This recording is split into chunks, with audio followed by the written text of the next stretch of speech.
ថ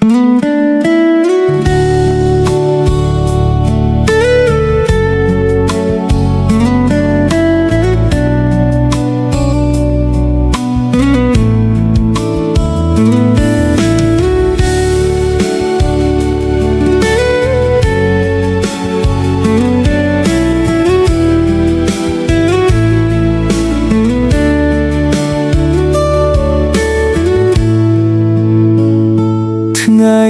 នេះកូនត្រូវចាកចេញឆ្ងាយពីផ្ទះទឹកភ្នែកហូរលើថ្ពាល់មិនអាចទប់បានមើលមុខពុកម៉ែមិនចង់ឲ្យរូបកូនឃ្លាតឆ្ងាយជុំហ៊ានមួយដើរចេញទាំងមិនចង់ឃ្លាតឆ្ងាយឈានជើ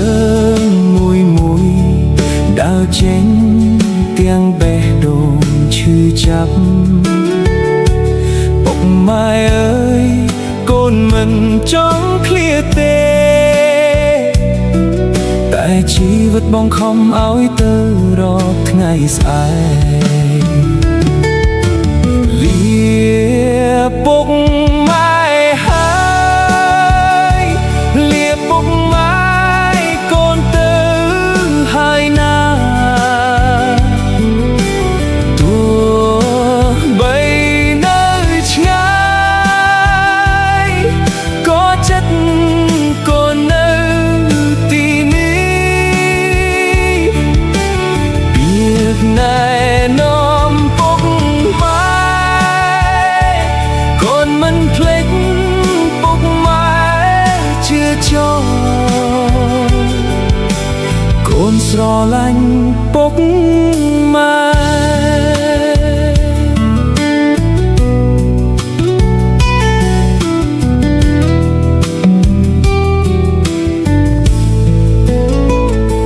ថ្ងៃនេះកូនត្រូវចាកចេញឆ្ងាយពីផ្ទះទឹកភ្នែកហូរលើថ្ពាល់មិនអាចទប់បានមើលមុខពុកម៉ែមិនចង់ឲ្យរូបកូនឃ្លាតឆ្ងាយជុំហ៊ានមួយ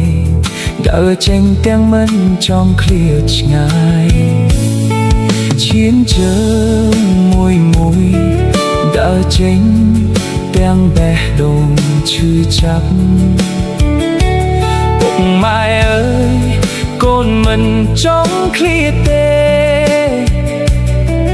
តែជីវិតបងខំឲ្យទៅរកថ្ងៃស្អែកលាពុកម៉ែហើយលាពុកម៉ែកូនទៅហើយណាទោះបីនៅឆ្ងាយក៏ចិត្តកូននៅទីនេះពាក្យណែនាំពុកម៉ែកូនមិនភ្លេចពុកម៉ែជឿចូលកូនស្រឡាញ់ពុកម៉ែ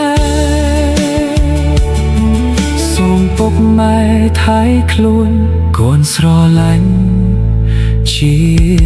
និច្ច